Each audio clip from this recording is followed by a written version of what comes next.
मोहन की माँ के शरीर से एक एक खून का कतरा तक पी लिया था इस औरत ने। आखिर क्यों कर रही थी वो ऐसा? नमस्कार दोस्तों, स्वागत है आप सभी का आहट एक अनहोनी की चैनल के एक और रोंगटे खड़े कर देने वाले भूतिया कहानी के एपिसोड में। जी हाँ दोस्तों, आज की कहानी ही कुछ ऐसी है जो आपको सोचने पर मजबूर कर देगी कि किसी की मदद करनी चाहिए या नहीं मदद करनी चाहिए, और करनी चाहिए तो कैसी कंडीशन में मदद करनी चाहिए और क्या सोच कर करनी चाहिए। दोस्तों, ये कहानी है राजस्थान की, और वास्तव में राजस्थान की ही कहानी है ये, लेकिन पात्रों की गुप्तता को बरकरार रखने के लिए यहां पर मैं शहर और नाम ये दोनों बदल दूंगा। तो आइए कहानी की शुरुआत करते हैं। राजस्थान में जयपुर शहर से नजदीक एक छोटे से टाउन में मोहन नाम के एक व्यापारी रहते हैं, जिनका अच्छा खासा बिजनेस चलता है। जिनकी पत्नी का नाम है सरला, एक छोटी सी बच्ची है 4-5 साल की, और उनके बुजुर्ग माता पिता। इतने लोग घर में रहते हैं। मोहन जी को घर आने के लिए कम से कम 8 से 9 रोज ही बच जाते हैं, सारा काम खत्म करके घर पहुंचने में। ऐसे ही एक दिन ठंड का समय चल रहा था, और कोहरे की वजह से मोहन जी को अब काफी ज्यादा देर हो जाया करती थी घर पहुंचने में। इनको करीबन रात के 10:30-11 बज जाया करते थे। ऐसे ही एक दिन जब मोहन रास्ते से जा रहे थे, तब उन्होंने देखा कि एक लड़की हाईवे पर उनको कार रोकने का इशारा कर रही थी।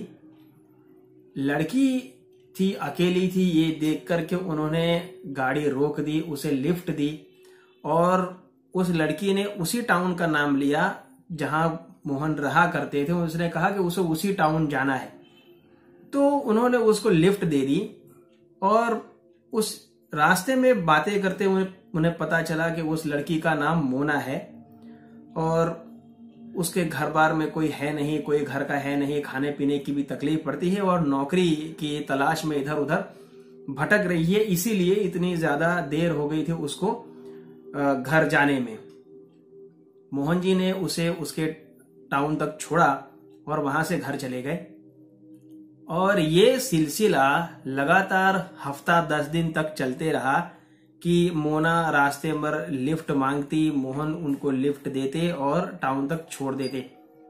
एक दिन मोहन ने सरला से, जो उनकी पत्नी है, उनसे बातचीत करके ये डिसाइड किया कि मोना को उनके घर पर ही छोटे मोटे कामों के लिए रख लिया जाए, जो उनके घर के कामों में, खाना बनाने में, घर की साफ सफाई करने में, और बेटी को स्कूल लाने ले जाने में मदद कर दिया करेगी, और उसे 2 टाइम का खाना दे दिया करेंगे और कुछ पैसे। तो यही बात उन्होंने मोना से कही और वो खुश हो गई। उसने कहा कि वो काम करने के लिए तैयार है। मोहन जी ने इस तरीके से मोना को घर पर रख लिया। कुछ दिन अच्छे से बीते। एक दिन मोहन की मां को आधी रात को अचानक प्यास लगी, जो पानी पीने के लिए रसोई घर में जा रही थी। तो बीच में ही मोना का कमरा भी पड़ता है जहां मोना रहती थी। अब मोना के कमरे से जाते वक्त मोहन की मां को ऐसा लगा जैसे उसके कमरे से कुछ आवाजें आ रही हैं, कोई उसके कमरे में बड़बड़ा रहा है या कोई बातें चीतें चल रही हो ऐसा। लेकिन उन्होंने उसे इग्नोर करते हुए पानी पीने के लिए रसोई घर में गई, पानी पिया और वापस लौट रही थी। वापस लौटते वक्त भी उनको उसके कमरे से आवाजें और ज्यादा आने लगी, और कुछ एक विचित्र तरीके की बदबू आ रही थी उसके कमरे से। तो उन्होंने पता नहीं ये सोचा कि आखिर क्या हो रहा है अंदर, कुछ झांक के देखूं। तो जैसे ही उन्होंने हाथ लगाया दरवाजे पर, यही उनकी जिंदगी की सबसे बड़ी गलती थी। जैसे ही उन्होंने दरवाजे पर हाथ लगाया, वो दरवाजा खुल गया खुलने के बाद का नजारा उन्होंने जो देखा, क्या देखा उन्होंने, क्यों वो इतना डर गई ये पता नहीं चला। वो बहुत ही तेज चिल्लाई और इतना तेज चिल्लाई कि उनकी आवाज ही चली गई और डर के मारे उनकी आंखें फटी की फटी रह गई और वो वहीं पर गिर गई। उनके गिरने की आवाज से उनके पति उठ गए, मोहन के पिता उठ गए और दौड़ के बाहर आए। उन्होंने देखा तो उनकी पत्नी नीचे गिरी हुई थी मोना के कमरे के बाहर, दरवाजा बंद था। उन्होंने मोहन को आवाज लगाई, मोहन दौड़कर आए और दोनों मोहन की मां को उठा करके कमरे में ले गए।